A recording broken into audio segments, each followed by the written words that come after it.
अरिहंत परमात्मा महाविजय क्षेत्र में विराजमान, जिनकी अनंत अनंत कृपा हम सब पर बरस रही, ऐसे परम पिता परमात्मा देवादिदेव के चरण सरोजों में अनंत आस्था के साथ नमन, वंदन, प्रार्थना, कृतज्ञता के भाव शासनपति भगवान महावीर, जिनका धर्म शासन, धर्म संघ, धर्म तीर्थ में हम सब धर्म में डुबकी लगा रहे हैं, ऐसे प्रभु के चरण सरोजों में अनंत आस्था के साथ नमन, वंदन, प्रार्थना, कृतज्ञता के भाव,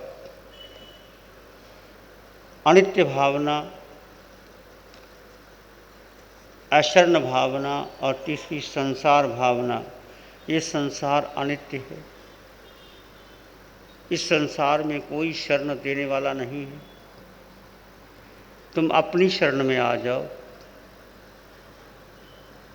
स्वयं की शरण, स्वयं में रमन, स्वयं का चिंतन सर्वोच्च है। ये बाकी सब शरण छूट जाएगी। ये व्यक्ति का मोह है, अज्ञान है, माया है। औरों की शरण ढूंढ रहा है, अपनी शरण में आए। अपनी यानी स्वयं आत्मा की शरण में आए, आत्मबोध को प्राप्त करें। तीसरा संसार भावना। ये संसार क्या है, इसका भी निरंतर चिंतन करें। व्यक्ति जीवात्मा 4 गति 84 लाख जीवा योनि में भ्रमण कर रहा है, अनादिकाल से भ्रमण कर रहा है, अनंत जन्म मरण करके भी संसार में भटका है। संसार में बाल के अग्रभाग के बराबर भी ऐसी कोई जगह नहीं जैसे जीव ने, आपने और मैंने जन्म और मरण ना किया, अनंत बार जन्म किया, मरण किया, और जगत के समस्त जीवों के साथ हमारा संबंध हो चुका है। पहले तू जिसकी माता था वो स्त्री बन जाती है, स्त्री माँ बन जाती है, पिता बेटा हो जाता है, बेटा पिता बन जाता है। मनुष्य नरक में चले जाते हैं अपने ही कर्मों के कारण। नरक के नेड़िए मनुष्य बन जाते हैं, पशु बन जाते हैं, पशु मनुष्य बन जाता है, मनुष्य पशु बन जाता है। ऐसे 4 गति में 84 लाख जीवा योनि में हम सब भ्रमण कर रहे हैं। मूल कारण क्या है? अपना ही अज्ञान, मोह, राग, द्वेष, क्रिया प्रतिक्रिया। ये क्रिया प्रतिक्रिया को समझ लीजिए, आत्मा के स्वभाव को समझ लीजिए, फिर आत्मा में रमन कीजिए, क्रिया प्रतिक्रिया को बंद कर दीजिए, तो कर्मों का बंधन नहीं होगा। शीघ्र ही संसार सागर से पार कर लोगे। संसार क्या है? संयोग हो अनुकूल फिर भी सुख नहीं संसार में। संयोग को संसार में सुख कहें बस व्यवहार में।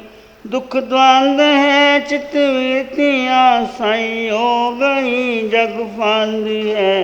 निज आत्मा बस एक ही आनंद का रस कंद है। सारे संयोग अनुकूल मिलने पर भी सुख की प्राप्ति नहीं होती।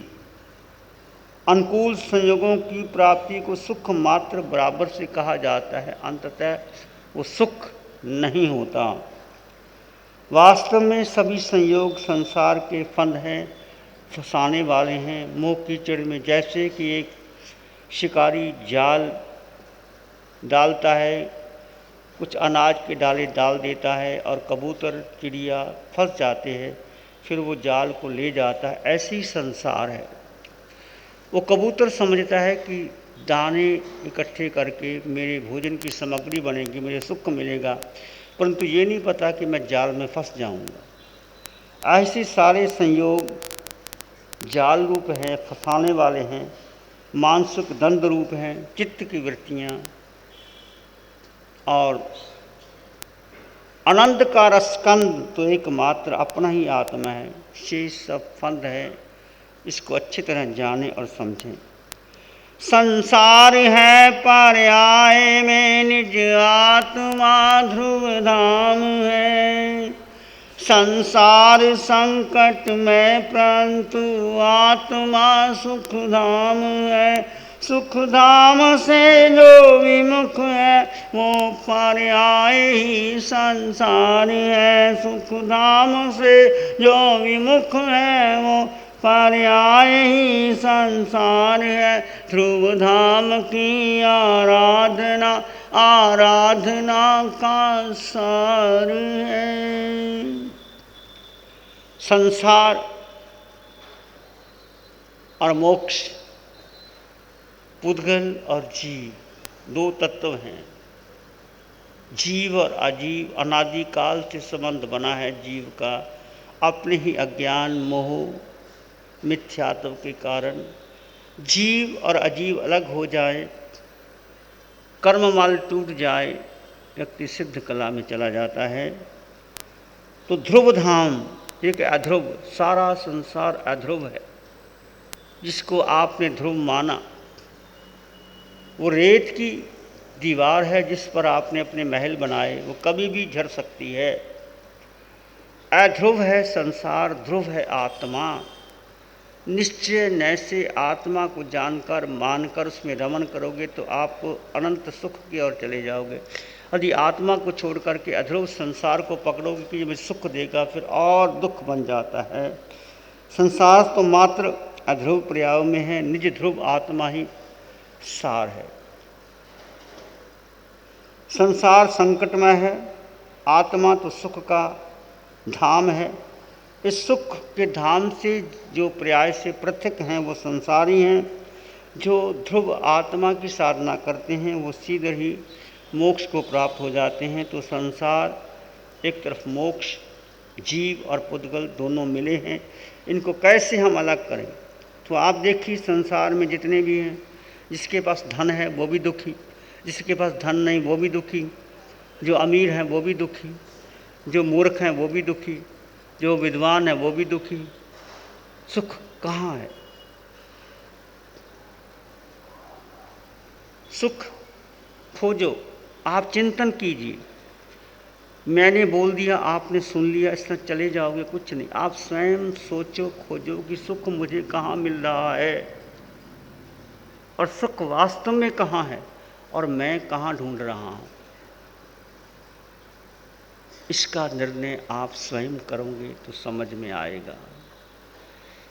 माँ के गर्भ से बाहर आए, कितने दुखों को सहन किया, बहुत वेदना थी। जन्मते समय बहुत वेदना थी, गर्भ में रहे वहाँ बहुत वेदना थी, बाहर आए तो फिर भी वेदना थी। थोड़े बड़े हुए, संसार में उलझे, रिश्ते नाते बनाए, वहाँ भी सुख नज़र नहीं आया। अध्ययन किया, बड़े हो गए, सपने संजोए, सपने पूरे भी हो गए।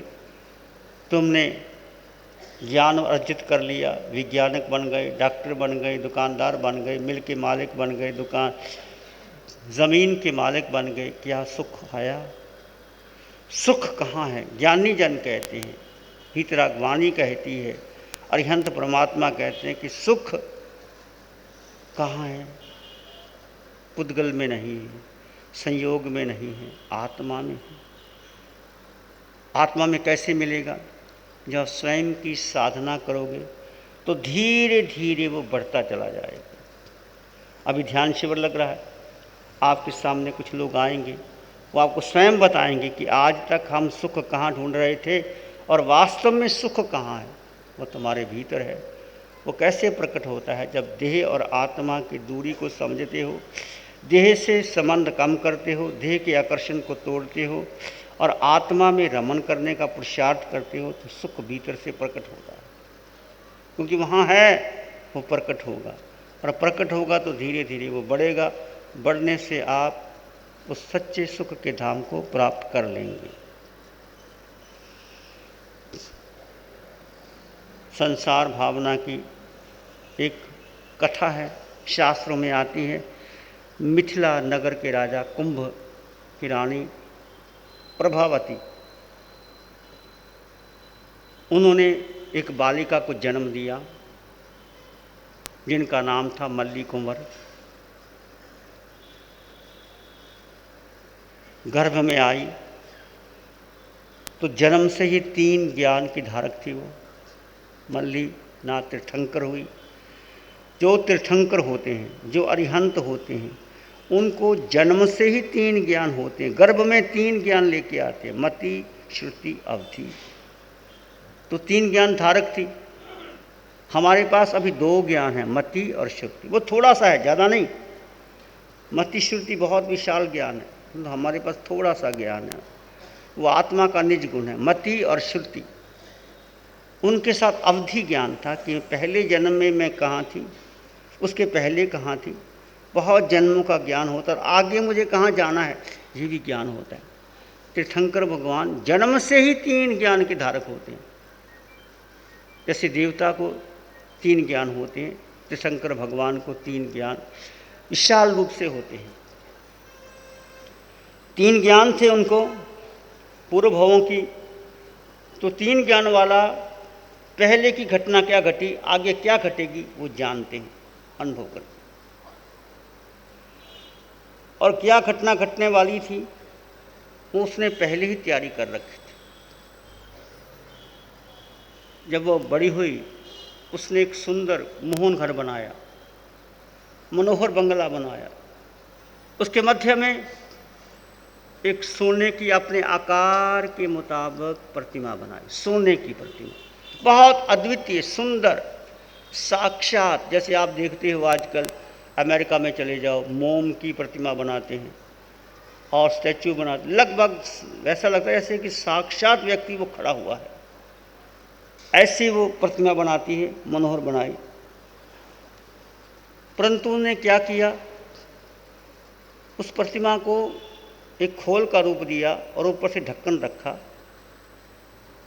और मल्ली कुमारी जो खाना खाती उसका एक और भोजन ऊपर का ढक्कन खोल देती और उसमें डाल देती। उसने पहले तैयारी कर रखी थी कि क्या घटना होने वाली है। और उस प्रतिमा के चारों ओर गर्भगृह बनाए, जालीदार, ताकि वो सबको प्रतिमा दिखाई दे सके और वो दूसरे एक दूसरे को ना देख सके। ऐसा वैज्ञानिक ढंग से उन्होंने एक गर्भगृह में अलग अलग कमरे बनाए। वो कमरे अकेला ही राजा या व्यक्ति उस प्रतिमा को देख सकता था, दूसरे को पता ही नहीं था वो दिखाई देती है कि नहीं। ऐसे उसने एक सुंदर प्रतिमा बनाई और प्रतिदिन भोजन करती, ऊपर का ढक्कन खोलती और एक और भोजन का स्वयं न खा करके उसमें डाल देती। क्रम चलता रहा। एक बार 6 देशों के राजा मल्ली कुमारी के रूप को सुन करके, जान करके आकर्षित हुए और 6 राजाओं ने सोचा कि मुझे मल्ली कुमारी से ही शादी करनी है। और उन्होंने युद्ध की धमकी देकर के 6 राजा कुंभ के पास फौज लेके आ गए, या तो मल्ली कुमारी की शादी करो या युद्ध के लिए तैयार हो जाओ। पहले राजा महाराजा ही करते थे। ये मुसलमानों का इतिहास देख लो, राजपूतों का इतिहास देख लो, जिसको जो नारी पसंद आती उसको उठा के ले जाते, युद्ध होता। अलाउद्दीन खिलजी क्या करता रहा, मुसलमान लोग हिंदियों की रानियों को जो सुंदर होती उसको उठा के ले चलते। तभी से राजस्थान में ये प्रथा चली है, क्या कहते हैं, घूंघट की। ये कोई रूप को देखे ही ना, राजस्थान में विशेष तौर से ये प्रथा है, आज भी प्रथा है। क्योंकि मुगलों ने हिंदुओं की रानियों पर, बेटियों पर सुंदरता को देख करके उठा लेते, कब्जा कर लेते, नहीं तो युद्ध करते और उनको तंग करते, मारते। तो 6 राजाए फौज लेकर के सामने आ गए, अल्टीमेटम दे दिया कि या तो अपनी बेटी की शादी करो, युद्ध के लिए तैयार हो जाओ। राजा कुंभ बहुत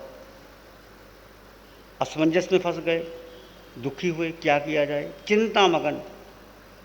मल्ली कुंवरी पिता को नमस्कार करने के लिए आती है और देखती है पिता चिंता मगन है।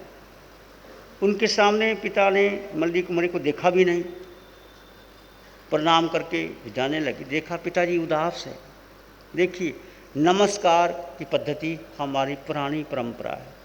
तीर्थंकर भगवान भी अपने माता पिता को नमस्कार करते थे। भगवान राम भी माता पिता को नमस्कार करते थे। भगवान कृष्ण भी माँ देवकी के पास जाते थे, चाहे 6 महीने के बाद भी जाते थे तो माता को नमस्कार करते थे। नमस्कार का क्या होता है, जब माता पिता को नमन करोगे अपना अहंकार विलीन होता है और माता के सुख दुख के भागीदार बनते हो। माता पिता आशीर्वाद देते हैं और जीवन में एक सामंजस्य का, प्रेम का, सहानुभूति का वातावरण बनता है। संत तुलसीदास की रामायण में भी कहा है, प्रातः काल उठ के रघुनाथ मात पिता गुरु नाहि माथा। प्रातः काल उठी के रघुनाथा माता पिता गुरु नाभि माता। रघुनाथ राम, भगवान राम उठते थे, माता पिता और गुरु को नमन करते थे। जब भगवान भी अपने माता पिता को नमन करते हैं और मुझे और आपको नमन करने में क्या हर्जा है। मैं पूछूं आपसे, कितने हैं आप लोग जो माता पिता को उठ के नमन करते हो? हाथ खड़ा करेंगे? थोड़े से लोग। अच्छा है, आप भी बहनें नमन करती हो कि नहीं माता पिता को? नहीं नमन करते। 1 2 3 4 5 6 7 8 9 10। अच्छी बात है, जो करते हैं अच्छे हैं, नहीं तो करो। उठ करके माता पिता और गुरु को नमन करो। प्रातःकाल उठी के रघुनाथा माता पिता गुरु नाभि माता।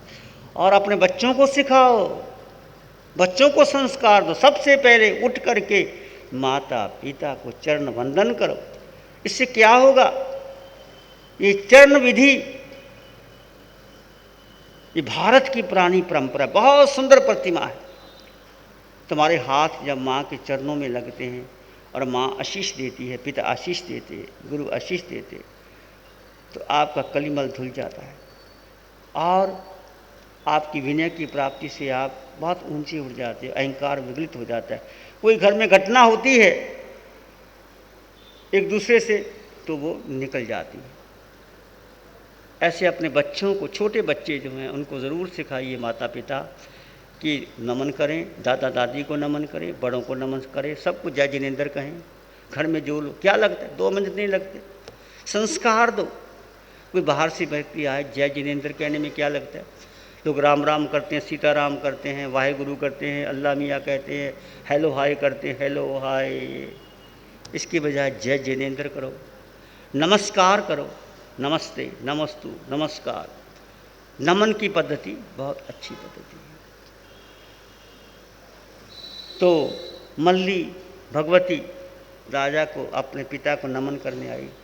चिंता में बैठे थे। पूछा, पिताजी आप चिंता क्यों करते हैं? पिता ने सारा वृतांत सुना दिया। देखो बेटी, तुम्हारे रूप लावण्य से लुब्ध होकर के 6 राजाओं ने आक्रमण कर दिया कि या तो शादी करो बेटी से, अपनी बेटी से, या फिर युद्ध के लिए तैयार हो जाओ। मैं क्या करूं अब? 6 राजाओं, देशों के राजा आ गए हैं अकेला। मल्ली कुमारी समझती थी, उसको अवधि ज्ञान था, पहले पता था। कहा, पिताजी आप निश्चिंत रहिए, आप 6 देशों के राजाओं को निमंत्रण कर दीजिए और कहिए, हर देश के राजा को कहिए कि तुम ही उपयुक्त हो मल्ली कुमारी के, आ जाओ। और 6 जो कमरे बनाए थे अंडरग्राउंड, उनमें उनको बिठा लिया। जाली लगी है चारों ओर। 6 देशों के राजकुमार राजा आ गए, उत्सुक होगा कि ओह ये तो काम बन गया, युद्ध करने की जरूरत नहीं। स्वयं मल्ली भगवती कहती है कि मैं आपको वरण करने की तैयार हूँ। बहुत खुश हुए, आए, 6 को अलग अलग कमरे में दे दिया। एक दूसरे को कोई देखता नहीं था। ऐसे कमरों का डिज़ाइन बनाया कि एक ही व्यक्ति उस प्रतिमा को देख सकता था, दूसरे को पता नहीं लगता था कोई है कि नहीं। उस समय की शिल्प कला थी। जैसे 6 राजा आए, उन्होंने उस प्रतिमा को देखा, अवाक रह गए। इतनी सुंदर प्रतिमा, तुम स्वर्ण बेलगोला बाहुबली में जाओ और प्रतिमा को देखो, अवाक रह जाओगे, इतनी सुंदर प्रतिमा। जब प्रतिमा इतनी सुंदर है तो बाहुबली कितने सुंदर होंगे। तो बहुत आश्चर्यचकित हुए कि अब तो शादी हो जाएगी। उसे मल्ली कुमारी आती है। मल्ली कुमारी ने देखा, उन्होंने क्या किया, जो पुतली बनाई थी उसका ढक्कन खोल दिया। इसमें एक कौर रोज अन्न का डालती थी। ढक्कन जैसे खुला तो क्या असह्य वेदना, दुर्गंध ही दुर्गंध। सबने नाक सिकोड़ लिया कि क्या ये प्रतिमा में इतनी दुर्गंध, ढक्कन खोला जान के। तो मल्ली कुंवर ने पूछा, राजाओं क्या हुआ? कहते क्या बताएं, असह्य वेदना, असह्य दुर्गंध, जो सहन नहीं कर सकते, इतनी गंदी दुर्गंध आ रही। तब मल्ली ने बोध दिया उनको। सब घटना इस शास्त्र में जिक्र आता है। मल्ली कुंवर ने बोध दिया कि इस सोने की पुतली में मैं एक रोज अन्न का कौर जो मैं खाती थी उसमें डाल देती थी, रोज डालती थी, पर वो अनाज सड़ गया। जब अनाज सड़ जाता है, गल जाता है, जी उत्पत्ति हो जाती है तो कितना दुर्गंध आती है, वो दुर्गंध है। तो मैंने जो अन्न खाया है, कितने कौर खाए हैं, क्या उनमें सुगंधी आएगी, दुर्गंधी आएगी? मल्ली कुंवरी ने प्रश्न किया। और शरीर है क्या? मल मूत्र का भांजन, हाड मांस रक्त का पुतला। कितना खिलाया, जो खाते हो विष्टा के रूप में बाहर निकल जाता, देखना भी नहीं चाहते, 9 द्वारों से क्या निकलता है। तो मल्ली कुमारी ने उन्हें बोध दिया, देखो आज के जन्म के 3रे भाव पहले मैं राजा था, तुम 6 मंत्री थे मेरे, और वैराग्य हुआ, मैंने और तुम 6 ने दीक्षा ले ली, पर मेरे मन में कपट आया कि मैं अधिक तपस्या करूं। उस कपट के कारण मैं स्त्री बनी, और तुम मेरे साथ तप कर रहे थे, तुम राजा बन गए, मैं स्त्री बना। उस तप के कारण कि मैंने कपट किया, आप जानते हैं कपट कैसे किया, कि वो चाहती थी, बेले बेले प्रार्थना करते थे, उन्होंने प्रार्थना नहीं किया, कहते मैं तो आगे कर लिया। तप किया, कपट से किया, तप का फल तो मिला, तीर्थंकर बन गई, परंतु कपट से किया तो क्या बनी? स्त्री बनी। तो मैंने कपट किया था, स्त्री बनी, और तुमने तप करके राजा बने। आप फिर तुम मुझे वर्ण करना चाहते, अब फिर कीचड़ में आना चाहते, फिर मोह में आना चाहते हो। याद करो अपने पूर्व भव को, जब कहा बोध हो गया, क्योंकि इतना तप तो किया था। ओहो, याद आ गया सबको कि हम इकट्ठे थे, तप किया था, साथ थे, 6 मंत्री और तुम राजा थे। आपने बोध दिया, 6 को वैराग हो गया, और उन्होंने 6 राजाओं ने कहाँ वो शादी करना चाहते थे मल्ली भगवती के साथ, दीक्षा ले ली। दीक्षा लेने के बाद 7 के साथ कहाँ गए? मोक्ष में चले गए। और मल्ली भगवती दीक्षा ली, एक पैर में केवल ज्ञान हो गया, एक पैर में ये पूर्व जन्म के कर्मों तोड़ दिए थे। क्या तुम मोक्ष जाना चाहते हो भव्य आत्माओं? बोलो। कहानी मैंने सुना दी, आपने सुन ली, राम राम हो गया, इससे काम नहीं बनेगा भाई, तप करना पड़ेगा, आगे बढ़ना पड़ेगा। जीवन का सार, जीवन का निष्कर्ष क्या है? तुम साधना करो, देखो वो लोग कैसे तप रहे हैं, और कल वो आपके सामने कुछ अपनी बात रखेंगे। ये जो तप है, जो भेद विज्ञान की साधना, उस सर्वोच्च उच्च कोटि की साधना है कि जो कुछ करता है शरीर करता है, मैं कुछ नहीं करता। आपको बोध होगा, और तीर्थंकर भगवंतों की यही साधना करके वो सिद्ध बुद्ध और मुक्त हुए हैं। ये संसार भावना है। मल्ली भगवती ने, मल्लीनाथ तीर्थंकर ने 6 राजाओं को बोध दिया, दीक्षित किया, वो भी निर्वाण पहुँचे, वो भी निर्वाण में पहुँचे। इस संसार भावना का चिंतन किया, तुम भी चिंतन करना, इस जीवन को आगे बढ़ाना, तुम्हारा भी मंगल हो, सबका मंगल हो। भेद ज्ञान की साधना को भीतर लाइए। जो आप राय पसेनी का सूत्र सुन रहे हैं, युवाचार्य जी बहुत समझा रहे हैं अच्छी तरह, जीवन में अपनाओ। सुनना ठीक है, पर सुन कर के मनन करना, चिंतन करना, अपनाना, ये बहुत महत्वपूर्ण है। समय चला जाएगा, बहुत समय निकल गया, थोड़ा रह गया, इस पर जरूर चिंतन करना, विचार करना। जो बात समझ में नहीं आई, आप प्रश्न पूछो, सभा में पूछो, हम उसका उत्तर देंगे। Any question regarding to your this प्रवचन, your life, in relation with your family, in relation with your guru, with your friend, anywhere, यदि कोई प्रश्न आपके जीवन में, आपके माता पिता, गुरु, घर के संबंध में प्रश्न है कि हम कैसे सॉल्व करें, तो आप प्रश्न पूछ सकते हो। हम सबके सामने उस प्रश्न का उत्तर देंगे, जिससे आपको और जीवन की क्लैरिटी आएगी।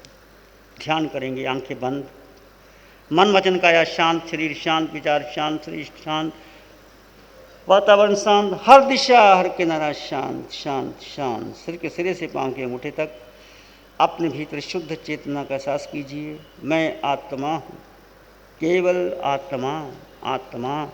सिर के सिरे से पांव के अंगूठे तक, सिर के सिरे से पांव के अंगूठे तक अपने भीतर शुद्ध चेतना का एहसास कीजिए कि तुम केवल आत्मा हो। आत्मा असंख्यात परदेशी आत्मा,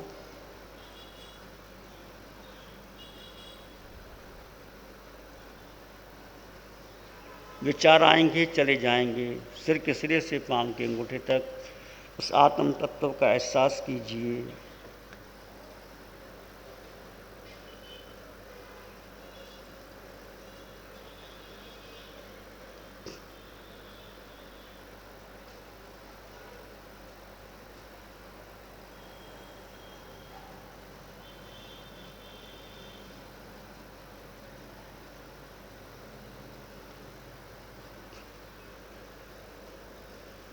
चित्त हमारा शुद्ध हो, सद्गुण से भर जाए, सेवा करुणा प्यार ही मन मानस लहराए। सेवा करुणा प्यार ही मन मानस लहराए। सबका भला हो, सबका मंगल हो, सबका शुभ हो। इसी में एक लंबा गहरा सांस लें, अरिहंत परमात्मा के चरणों में अनंत कृतज्ञता ज्ञापन करें। एक और लंबा गहरा सांस, अरिहंत परमात्मा को नमन और वंदन। दोनों हाथों को आंखों पे ले जाएं, हल्का सा स्पर्श, धीरे से आंखें खोल दें। नमो अरिहंतान। श्री चत्तारी मंगलम, अरहंता मंगलम, सिद्धा मंगलम, साहू मंगलम, केवली पाणत्तो धम्मो मंगलम। चत्तारी लोग उत्तमा, अरहंता लोग उत्तमा, सिद्धा लोग उत्तमा, साहू लोग उत्तमा, केवली पाणत्तो धम्मो लोग उत्तमो। चत्तारी शरणं पवज्जामि, अरहंते शरणं पवज्जामि, सिद्धे शरणं पवज्जामि, साहू शरणं पवज्जामि, केवली प्रणतं धम्मं शरणं पवज्जामि। चार शरण दो